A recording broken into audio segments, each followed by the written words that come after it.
Good afternoon, everyone, and thank you very much for joining us at the Conference of Paris and for this very special fireside chat.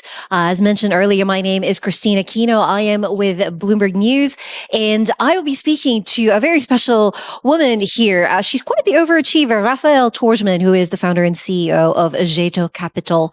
But she also does a lot of other things. So we'll get to that in just a few minutes. Again, the panel subject for this afternoon is finance as an asset for innovation. And Raphael is very uniquely positioned to talk both about finance as well as innovation. So let's get right to it. So Raphael, I mentioned you are an overachiever. In addition to leading Jeto, you are also a practicing physician specializing in hemato-oncology. Walk us through the journey. How did you decide to go from physician to doing what you do now at Jeto? What was that journey like for you, and what made you decide to take that step? Yeah, thank you, Christine, and hello, everyone. I'm very happy to be here today, and I realize that I'm, the part of the only slot about innovation and healthcare. Healthcare is still very important, as we know, after or per COVID crisis. So climate, very important, but let's not forget healthcare, if I may start by that. So indeed, I'm a physician. So it's how I understood that my passion is patients and people. I've been practicing here in Paris in the biggest group of hospital, APHP, during 5 years, hemato-oncology. So all about leukemia.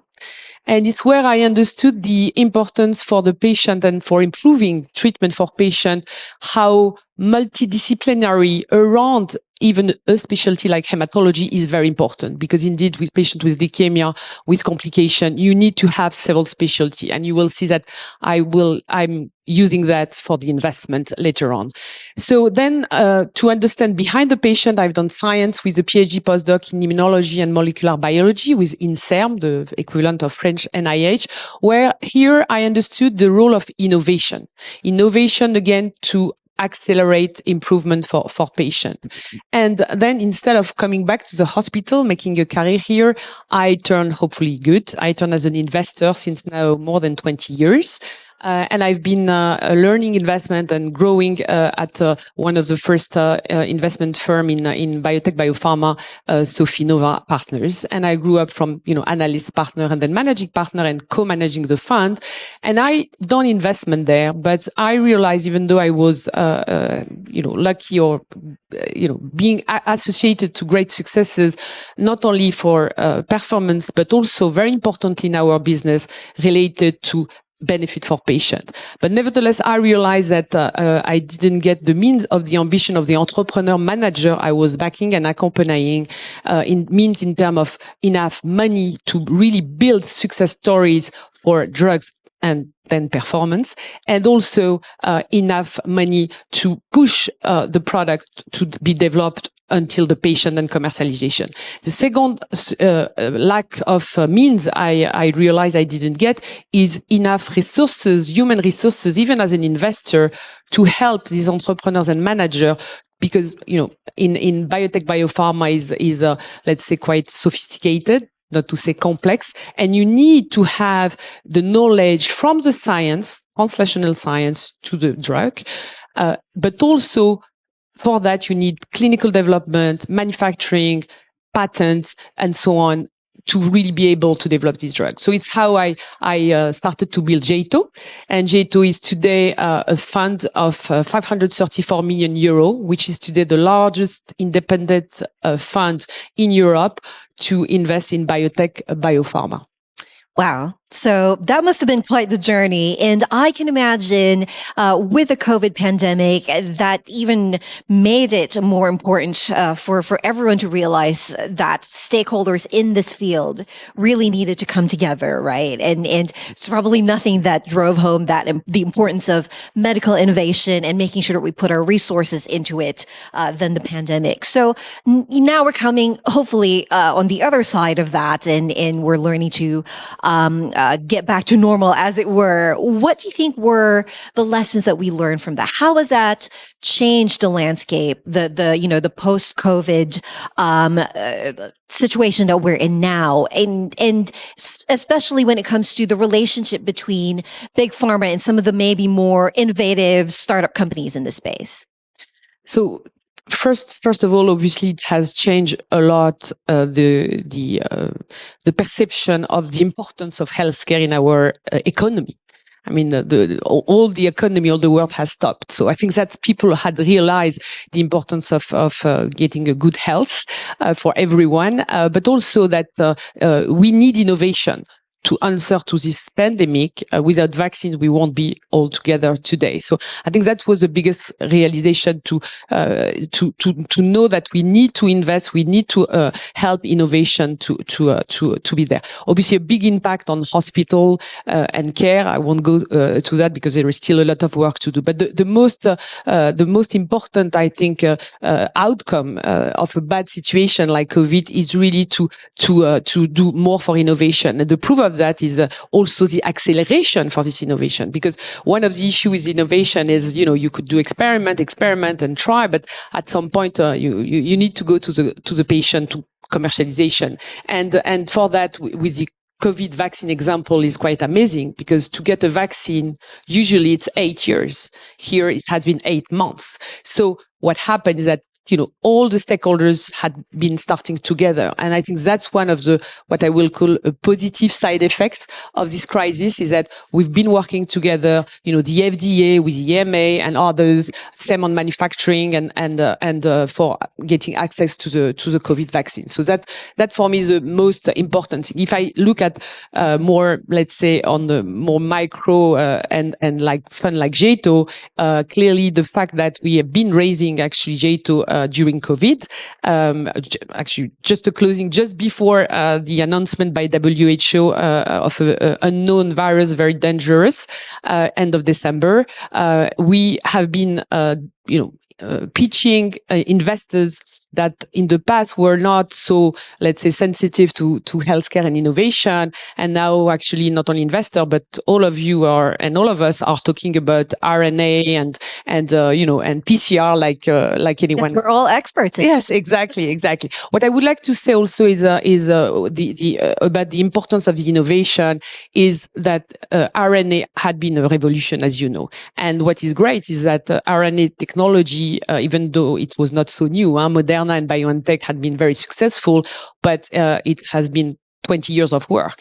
And now Moderna and Merck actually just published results in oncology, in cancerology with RNA. So I think it's showing, I would say the beauty and the richness of this type of innovation for all of us. And the other important message I would like to give here is the fact that this innovation is coming mostly actually from smaller companies compared with big pharma.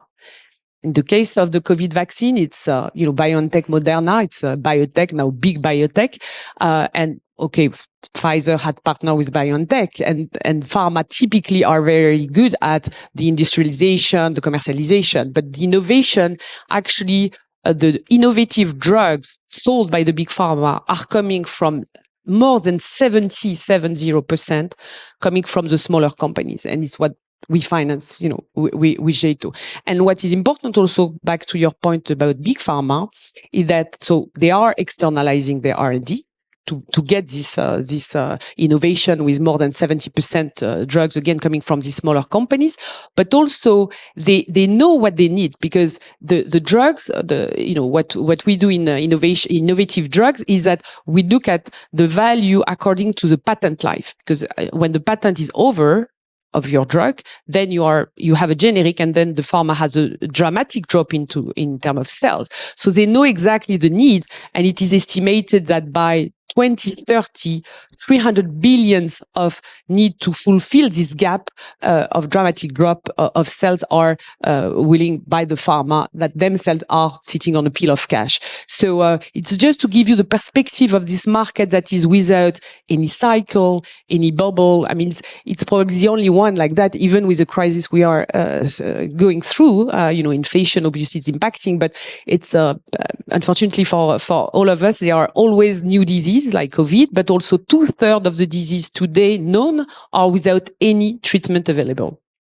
Wow, that's really amazing. And yeah, I think it was really amazing as well. The fact that you mentioned it usually takes 8 years to develop a vaccine, but for COVID, the urgency was such that it took 8 months, with everyone cooperating, which is really amazing to see.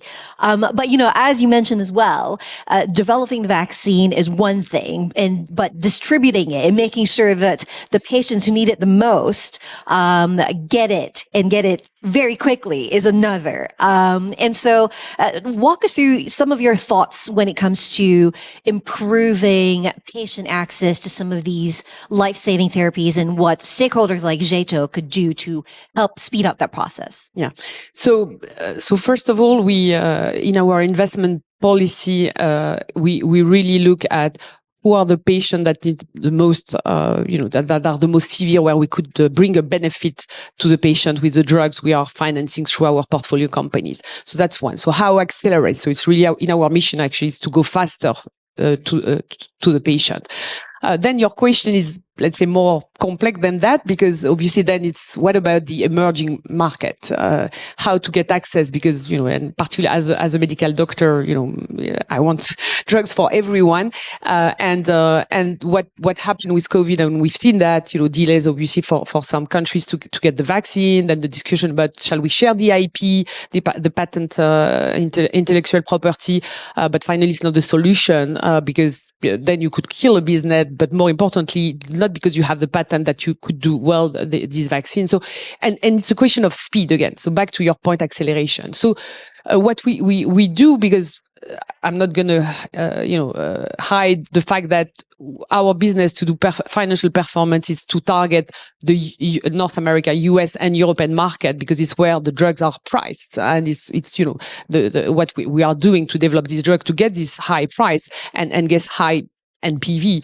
Nevertheless, what we look, and we've done that, especially for one company in antibiotic, which is, an area that is quite, neglected, because the business model for pharma is not enough, profitable, is to ask the company, to make their best effort to also develop and provide the drugs at some point in emerging markets. So that's one way. And we've done that actually with also the Cystic Fibrosis Foundation. I would like just to give this example because it's interesting to see the link between not profit and profit for this kind of field that are again neglected, even though there is a big need. So the Cystic Fibrosis Foundation had been investing in this disease that is very severe in the 1990, because no one and pharma didn't want to invest, and they found the gene that is responsible, and then they found the drug, and this drug had been developed in Vertex, which is today a big biotech, like 50 billions of market cap or something like that. And in exchange, the foundation, they got royalties, and they sold part of the royalty stream, and they sit on like 3.3 billion of cash just by this story and transaction. What do they do with that? They reinvest in a field that are again rare disease or neglected disease or antibiotic, or investing in the hospital. So this model of the not profit to serve initially this kind of niche, but then realizing that we need it anyway. And collaborate with the profit. So that's something I think we should do more and more. And with Jeto, we do that in different ways, but it's very important as you underline. Yeah. So it seems like there is, in fact, a sweet spot between making sure that patients get the access to the therapies that they need, but also maximizing shareholder and company value. Yeah, exactly. Yeah. What I would like to add, and beyond not profit is even for COVID, even I said that, great acceleration, collaboration between different countries, continents, is that let's be careful, nevertheless, not to now, because after COVID, every country or continent, but country are trying to do all the manufacturing on their sites, and the development and so on. Is good because to be protected against another pandemic, but we cannot do it alone, country by country. It's again, healthcare is global, and we need to be competitive globally, and particularly for this kind of pandemic.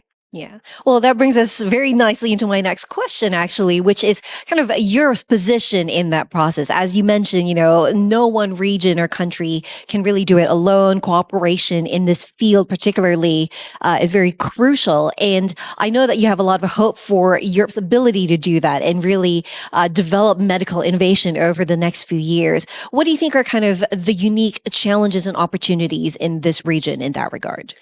So actually, Europe is very good at R&D.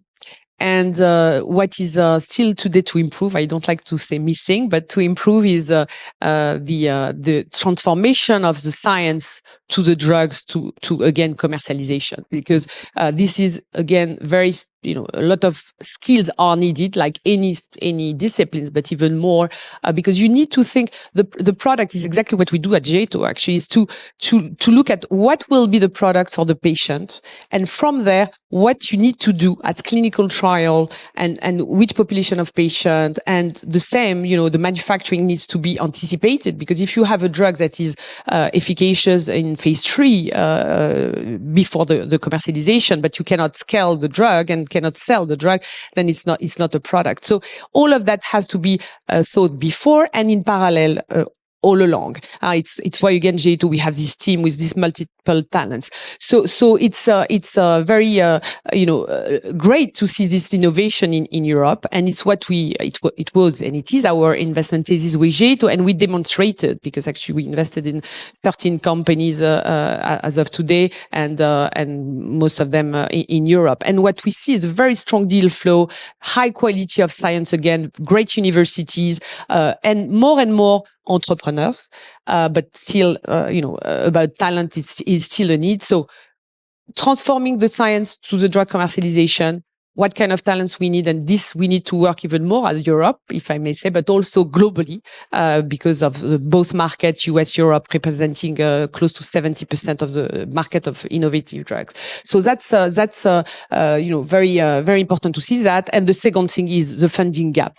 Clearly, in Europe, they are more and more bigger fund, but not enough money, particularly to go beyond just the first step of the innovation, and to think commercialization, but to push to that, and also to do build up, to grow company as soon as possible, to make potential, Amgen or Genentech of tomorrow. So that's also very important, and more they are funds, and we are very happy that JATO could play this role with this fund of more than half a billion. But hopefully there will be others and other. And if I may comment on that, because it's interesting to see that more and more asset managers, as you know, and we were hearing this morning, Jennifer Johnson from Franklin Templeton, are buying, new asset, particularly private equity.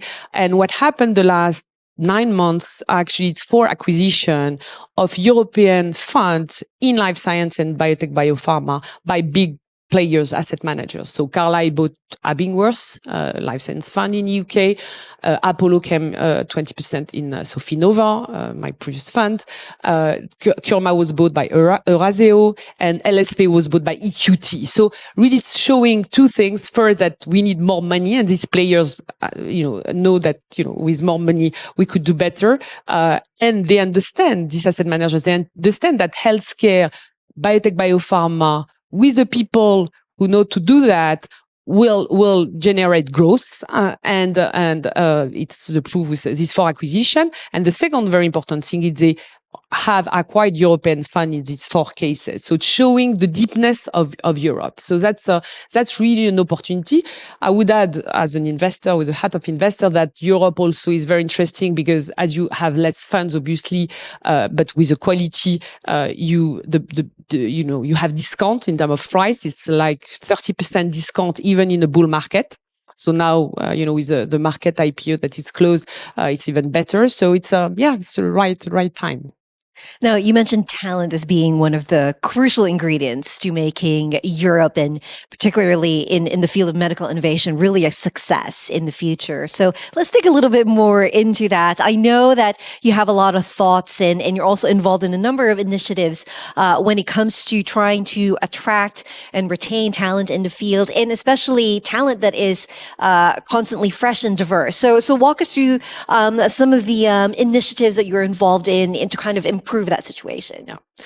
So indeed, talents is all about talents for sure. And so first, maybe I could start by how we, at J2, we attract and retain people, and also in our portfolio companies to help these portfolio companies. It's I think, and particularly with the younger generation, the fact to have the opportunity to do, on one hand, if I may say, performance for the patient, and on the other hand, drive from this patient to, driven goal, drive the financial performance, is rare to have both. I mean, again, Jennifer Johnson this morning was talking about climate. That is great to invest in climate because then it could bring return, but for the moment it has not been demonstrated. Pharma being with a big demand, as I mentioned earlier, we know that it could do a financial performance as soon as you address the right patient in the right way. But so this relation and the fact that so that's one.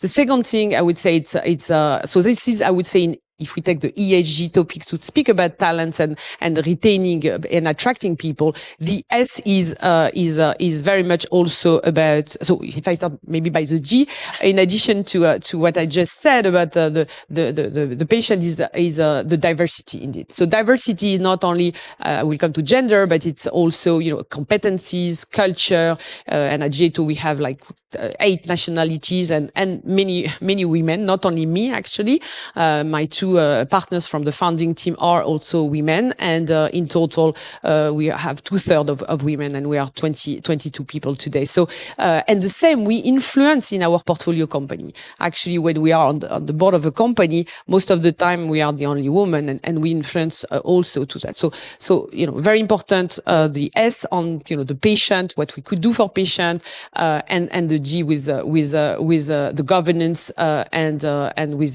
so the diversity.